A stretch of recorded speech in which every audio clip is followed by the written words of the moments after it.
रत्नागिरी विधानसभा मतदारसंघ हा आम्ही लढवावा, पक्षाकडे आम्ही तशी मागणी करणार आहोत। पालकमंत्री तिकडे उदयजी सामंत आहेत, पण पालकमंत्री म्हणून त्यांना जे डिलिव्हर करायला पाहिजे होतं तसं त्यांनी ते डिलिव्हरी दिलेली नाही।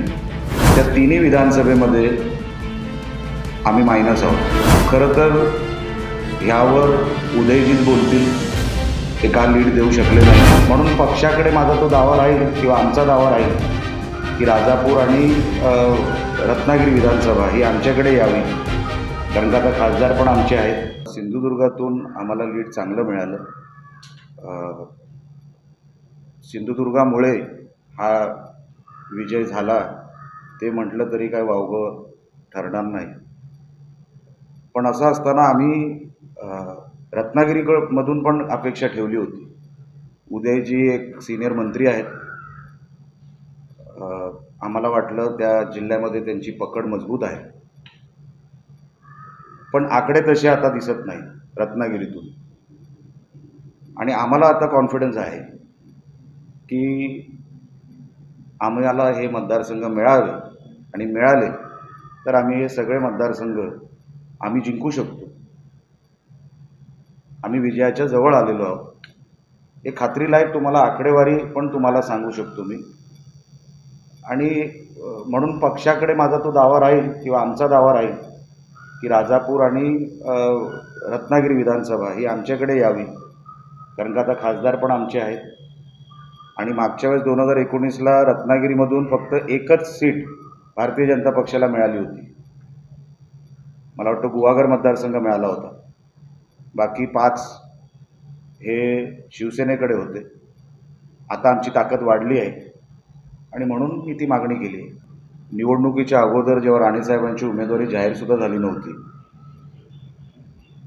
भारतीय जनता पक्षाने मला कुडाळ मालवण मतदारसंघाची जबाबदारी दिली आहे। तो मतदारसंघ शिवसेनेतून, म्हणजे शिंदेसाहेबांच्या शिवसेनेतून त्या मतदारसंघासाठी मागणी झाली कारण नसताना, पण ती त्यांनी मागणी केली तेव्हा आम्ही आम्हाला काही वाईट वाटलं नाही। ठीक आहे, प्रत्येकाला अधिकार असतो, त्यांचा जिल्हाध्यक्ष आणि सरचिटणीस जिल्ह्याचे त्यांनी ती मागणी केली होती, पण फक्त ती मागणी केली होती म्हणून मी मागणी करतोय असातला भाग नाही। आमची जर मतं तुम्ही बघितली, ह्यावेळेला साहेबांना काहीतरी 74,000 मतं पडली, आणि ही 74,000 मतं मी अपक्ष उभा असताना मला 41-42,000 मतं मिळाली। BJPची पारंपरिक तिथे 40-45,000 मतं आहेत। ती बेरीज बघितली तर सहज ती सगळी भारतीय जनता पक्षाचीच मतं आहेत, ह्याच्यातून ते सिद्ध होतं। आणि ती मतं जर आम्ही ती मतं घेतली आहे, आम्ही फक्त त्या मतदारसंघात 10,000 मागे आहोत। आणि म्हणून मला असं वाटतं की रत्नागिरी विधानसभा मतदारसंघ हा आम्ही लढवावा, पक्षाकडे आम्ही तशी मागणी करणार आहोत। पालकमंत्री तिकडे उदयजी सामंत आहेत, आमचे संबंध चांगले आहेत, पण पालकमंत्री म्हणून त्यांना जे डिलिव्हर करायला पाहिजे होतं तसं त्यांनी ते डिलिव्हरी दिलेली नाही या लोकसभेला। त्यांच्याच जिल्ह्यामध्ये, म्हणजे ते जिथे पालकमंत्री आहेत रत्नागिरीमध्ये 3 विधानसभा येतात, त्या तिन्ही विधानसभेमध्ये आम्ही मायनस आहोत। आणि सिंधुदुर्गाच्या तिन्ही विधानसभेमध्ये आम्ही लीडमध्ये आहोत।